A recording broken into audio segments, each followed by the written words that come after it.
ये जो बिहार के मुख्यमंत्री नीतीश कुमार विपक्षी एकता की बात कर रहे हैं, पुराने समाजवादियों को एक साथ लाने की बात कर रहे हैं, पर सवाल उठता है कि उनकी पार्टी में क्या हो रहा है। सीधे इस सवाल से जवाब ले लेते हैं उपेंद्र कुशवाहा जी से।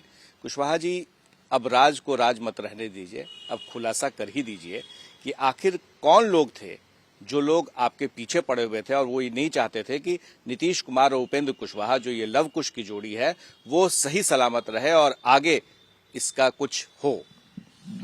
देखिए, इसका खुलासा हम करें, इसकी जरूरत कहाँ है। पार्टी का हर व्यक्ति जो खास करके नीचे के लोग हैं, कार्यकर्ता साथी हैं, सब लोग इस बात को जानता है, सब लोग महसूस करते हैं कि कोई ना कोई तो कारण है जिसके चलते जब से हम पार्टी में आए तब से अभी तक जो स्थिति बनती चली गई, तो सब लोगों को मालूम है इसका कारण, और कौन लोग हैं यह भी सब लोगों को मालूम है।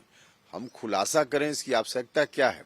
माननीय मुख्यमंत्री जी स्वयं ही समझते हैं इन चीजों को, लेकिन उसके बावजूद मुख्यमंत्री जी उन्हीं लोगों के अकॉर्डिंग एक्ट कर रहे हैं, यह ज्यादा दुखद विषय है। आज हमारी बात हुई है, जो हमने अभी दिखाया एक्सक्लूसिव, जो पहली दफा ऐसा हुआ है कि जेडीयू में से कोई नेता खड़ा हुआ है और वो आपके पक्ष में कह रहा है कि उनके साथ ज्यादती हो रही है और उन्हें परेशान किया गया है। जब से आप आए हैं उस वक्त से ही साजिश रची जा रही थी। बाकायदा उन्होंने नाम लिया पूर्णिया के सांसद का, यहाँ के बिहार सरकार के नीतीश कैबिनेट में एक मंत्री का, बिहार जेडीयू के प्रदेश अध्यक्ष जो है उमेश कुशवाहा का नाम लिया है। तो आपको लग रहा है कि ये सारे लोग वही चेहरे हैं?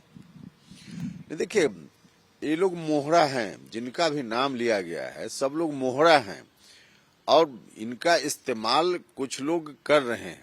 हम इसका तो अभी सीधे तौर पे कहना मुनासिब नहीं है, लेकिन ये लोग बात समझते नहीं है कि कर क्या रहे हैं। अब जो कर रहे हैं उसका नुकसान कितना आगे आने वाले दिनों में समाज को उठाना पड़ेगा, इस बात का इन लोगों को यह एहसास नहीं है। हम इनके ऊपर कोई दोष नहीं लगा रहे हैं, इनकी कोई गलती भी नहीं मान रहे हैं, और इसके लिए हम ईश्वर से प्रार्थना करते हैं कि इनको कोई ईश्वर सजा न दे, क्योंकि जिस तरह से ईसा मसीह को सूली पर चढ़ाया जा रहा था और उस वक्त भी उन्होंने कहा कि इन लोगों को मालूम नहीं कि लोग क्या कर रहे हैं, तो इसी तरह से इन लोगों को पता नहीं क्या कर किसके में हो रहे हैं, कौन मोहरा चल रहा है, कौन शतरंज का शातिर खिलाड़ी है। देखिए, अब शातिर खिलाड़ी कौन है? जिन लोगों से मुख्यमंत्री जी 24 घंटा घिरे हुए हैं, उन लोगों को यह मालूम था शुरुआती दिन से कि उपेंद्र कुशवाहा पर डायरेक्ट हम अटैक करके उपेंद्र कुशवाहा को कमजोर या पार्टी को कमजोर नहीं कर पाएंगे। तो कुछ लोगों को मोहरा के रूप में इन लोगों ने इस्तेमाल किया, और वैसे लोगों को इस्तेमाल करके जो लोग इस्तेमाल हो रहे थे उनको लगा कि हम शायद मुख्यमंत्री जी के बहुत करीब हो जाएंगे, तो इस तरह का लोभ प्रलोभन दे करके और इन लोगों ने इस्तेमाल किया और ये लोग इस्तेमाल हुए। सवाल ये उठ रहा है कि एक बयान आप देते हैं, उधर से जवाब में मुख्यमंत्री कुछ बयान देते हैं, तो ये जो बयानों का जुगलबंदी है ये कब तक चलेगा, या कुशवाहा जी कुछ करने वाले हैं? नहीं, तो मुख्यमंत्री जी के ऊपर डिपेंड करता है ना। हमने जितनी बातें कही हैं अलग अलग समय पर, उनमें से किसी एक बात का भी जवाब अगर हमको मिल जाता तो हमको लगता कि सही दिशा में पार्टी चल रही है। एक बात भी, किसी बात को लोग खारिज करें या फिर हम ठीक बोल रहे हैं तो उसके अकॉर्डिंग एक्शन हो, लेकिन कुछ भी नहीं है।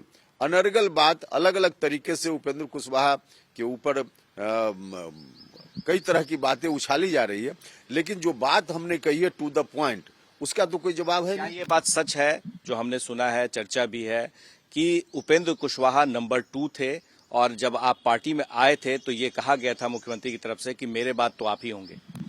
देखिए, हम नंबर 2 थे या नहीं थे इसका दावा हम नहीं कर रहे हैं, लेकिन हाँ, मुख्यमंत्री जी की ओर से ऐसी बात तो कही जरूर गई थी। क्या कहा गया था?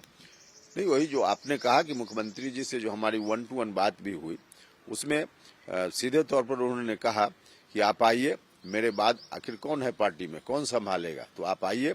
और बाद में पार्टी के कुछ दूसरे वरिष्ठ नेताओं को लगाया गया मध्यस्थता के लिए, उनकी ओर से भी यही कहा गया कि पार्टी में अब कोई नहीं है जो पार्टी को संभाल कर ले चल सके, इसकी जरूरत है, इसलिए आप आइए। आपको लग रहा है कि आरसीपी सिंह को जो जिस तरह से साइडलाइन किया गया था उसमें आप मोहरा बने थे, क्योंकि उस वक्त में आपसे ही बयान दिलवाया जा रहा था आरसीपी सिंह के खिलाफ में, क्या वही लोग हैं जो फिर से चाल चल रहे हैं?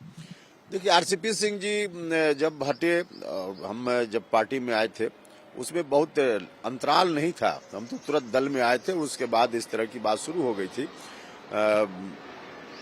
लेकिन यह बात ठीक है कि जो हम अब समझ पा रहे हैं, उसके हिसाब से जो लोग पार्टी को और नीतीश जी को देर सवेर कमजोर करना चाहते थे, उन्हीं लोगों की यह करामात थी। क्या कभी ऐसा भविष्य में हो सकता है कि आरसीपी सिंह आप एक साथ आ जाएं और फिर नए सिरे से जो लवकुश की जोड़ी है, कुर्मी कोयरी की जोड़ी है, वो आ सके, बन सके? देखिए, बड़ा मकसद के लिए आदमी कई बार छोटी छोटी चीजों को भूलता है। कोई एक बात को आदमी पकड़ के जीवन भर नहीं चलता है। जब लक्ष्य बड़ा हो तो ऐसा आदमी करता है। फिलहाल कोई मेरी बातचीत उनसे नहीं है कि हम यह कह दें कि हम लोग साथ आएंगे, नहीं साथ आएंगे, ऐसा कुछ नहीं है। हम तो अभी जनता दल यूनाइटेड को मजबूत करने में लगे हुए हैं। अभी मकसद हमारा इतना ही। अब बहुत सारे सवाल हैं जिसका जवाब आना धीरे धीरे बाकी है, क्योंकि आप जो सवाल कर रहे हैं उसके जवाब मिल नहीं रहे हैं। पर सबसे बड़ी बात जो संकेत है वो ये है कि बड़ी मकसद के लिए कुछ अगर पुराने लोगों से जिनसे झंझट हुआ हो, बयानों के जरिए एक दूसरे को चोट पहुंचाई हो, तो उसे भूला जा सकता है। ये आरसीपी सिंह को लेकर जो सवाल किया गया था, तो क्या एक नए सिरे से लवकुश की जोड़ी बनाने की शुरुआत हो सकती है?